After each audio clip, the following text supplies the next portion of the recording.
Assalamualaikum warahmatullahi wabarakatuh. Kali ini saya akan menjelaskan terkait dengan resensi webinar. Di sini terdapat beberapa materi.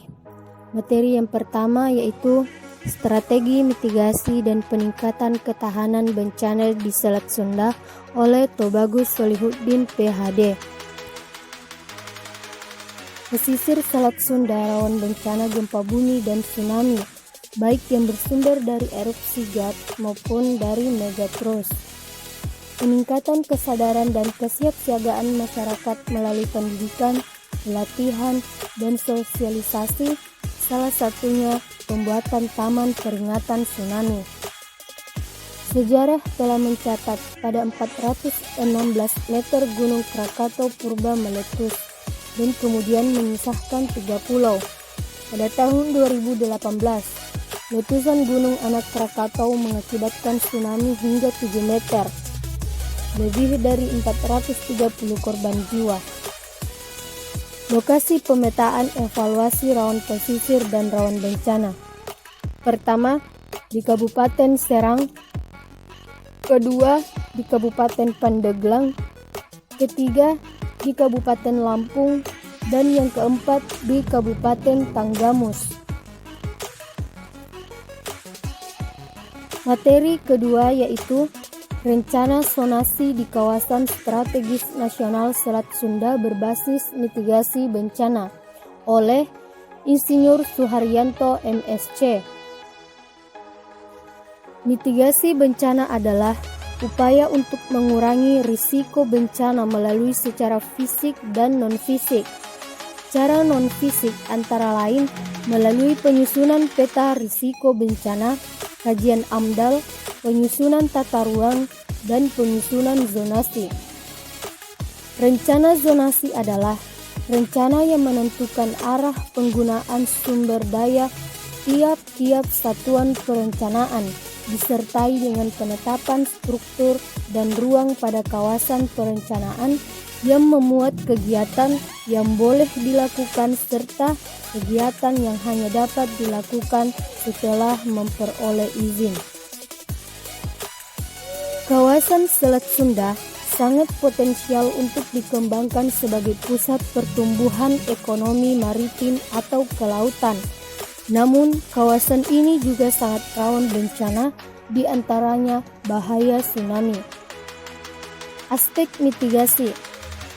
Resiko bencana sangat penting dalam pertimbangan penetapan nilai penting dan strategis nasional kawasan Selat Sunda.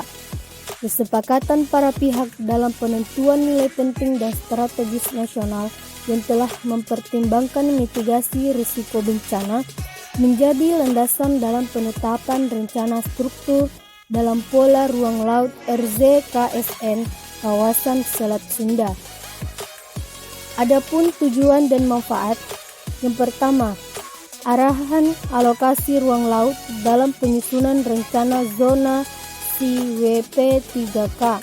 Kedua, penyelarasan rencana struktur dalam rencana zonasi WP 3K dan rencana tata ruang wilayah. Alat koordinasi pelaksanaan pembangunan di perairan KSN. Ketiga, mewujudkan keterpaduan dan keserasian kepentingan lintas sektor dan antar wilayah provinsi di perairan KSN. Keempat, dasar penetapan lokasi untuk kegiatan bernilai penting dan strategis nasional di perairan KSN. Dan yang terakhir adalah sarana pengendalian pemanfaatan ruang laut di KSN. Materi ketiga, membangun kampung tanggap bencana di pesisir Lampung oleh Detrandus Insinyur Citra Persada MSc, dosen Fakultas Teknik, Pusat Studi Bencana UNILA.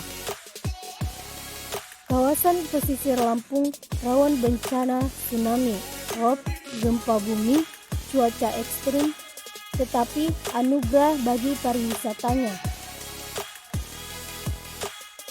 Penataan kawasan pesisir tanggap bencana secara berkelanjutan dimulai dari kampung tanggap bencana dengan mempertimbangkan 3 pilar, yaitu ekologi, sosial, dan ekonomi. Pulau Sebesi adalah pulau berpenghuni yang lokasinya terdekat dengan Gunung Anak Krakatau. Pulau Sebesi menjadi tempat transit wisatawan yang akan berkunjung ke GAG. Sebelum tsunami 2018, kunjungan Wisnus ke Pulau Sebesi mencapai lebih kurang 10.000 orang setiap weekend. Sekitar 15-20 kapal dengan kapasitas 30-45 orang. Tujuan dan manfaat. Yang pertama, memberikan pengetahuan dan pemahaman serta menciptakan budaya masyarakat yang siaga dan adaptif terhadap ancaman bencana. Yang kedua, mengurangi kerentanan dan meningkatkan kapasitas masyarakat baik secara individu, rumah tangga, maupun komunitas dalam menghadapi dan menangani bencana. Dan yang terakhir adalah menyusun rencana tindak atau action plan, mengurangkan risiko bencana di kawasan pariwisata Teluk Lampung, Kabupaten Pesawaran, mitigasi. Analisis lapangan.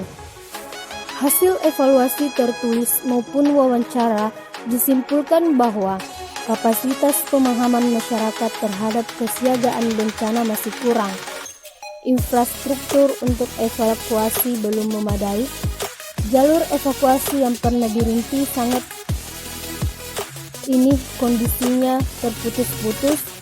Ketiadaan shelter atau posko tetap jika terjadi bencana dan tidak adanya penunjuk atau SIM evakuasi bencana. Materi keempat, dimensi sosial dalam mitigasi bencana Selat Sunda oleh Insinyur Ahmad Arif M.Sos. Apakah Indonesia siap menghadapi tsunami berikutnya? Sistem peringatan dini tsunami yang dibangun sejak 2008 memang hanya disiapkan menghadapi tsunami dari gempa dan tidak untuk longsor atau letusan gunung bawah laut. Akan tetapi, seharusnya ada peringatan dini lain yang kita miliki, yaitu akal sehat dan rasa awas yang seharusnya sudah dimiliki masyarakat yang tinggal di daerah rentan bencana. Sayangnya, resiko bencana sedemikian lama diabaikan negara dan penduduk negeri ini. Kesadaran dan mengenali resiko bencana oleh masing-masing kita menjadi kunci lebih penting untuk selamat hidup di negeri cincin api ini. Literasi bencana menjadi kunci kesiapsiagaan individu dan evakuasi mandiri harus menjadi pilihan terdepan. Bagaimana kita bisa hidup bersama bencana? Yang pertama, penguatan kapasitas, struktur atau infrastruktur untuk pengurangan risiko bencana. Yang kedua, penguatan siaga bencana. Yang ketiga, pendidikan formal di sekolah. Yang keempat, memperbanyak literasi kebencanaan seperti media, buku, dan folklore. Yang kelima, pengetahuan dan pendidikan tentang kebencanaan sebagai kuncinya. Mengenali ancaman, tsunami adalah gelombang laut dahsyat atau gelombang pasang yang terjadi karena gempa bumi atau letusan gunung api di dasar laut. Mengomunikasikan risiko, yaitu pertukaran informasi antara pihak otoritas, para ahli, dan para pihak lain dengan publik yang berisiko menghadapi ancaman bencana alam maupun sosial. Adapun tujuan dari komunikasi adalah publik lebih bersiaga, bisa memproteksi diri dan keluarga, sehingga meminimalkan dampak dan kekacauan saat dan setelah bencana alam maupun sosial. Sebaliknya, kegagalan komunikasi, resiko selain bisa memicu ketidakpercayaan publik, juga bisa melemahkan kesiapsiagaan, memicu kepanikan, hingga kekacauan sehingga bisa memperdalam bencana. Terima kasih.